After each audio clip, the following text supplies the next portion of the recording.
নিউটাউন থানার আইসিকে ভর্ৎসনা বিচারপতির। প্রমোটার জমি মাফিয়ার স্বার্থ রক্ষা আইসির।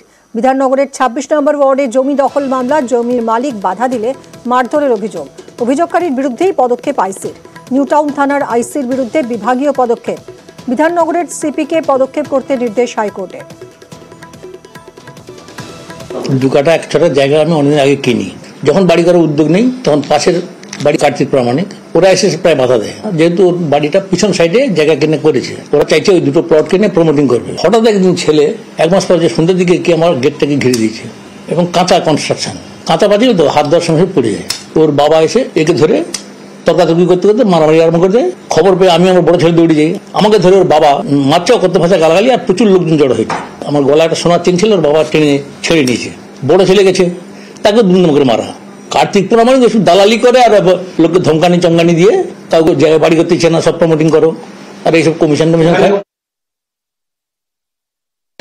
আইসি নিউটাউন পুলিশ স্টেশন তিনি যে রিপোর্ট পাঠিয়েছিলেন তাতে অসন্তুষ্ট হয়েছিলেন বিচারপতি, এবং সেই রিপোর্ট তিনি ফিরিয়ে দিয়ে বলেছিলেন যে নতুন করে রিপোর্ট দেওয়ার জন্য।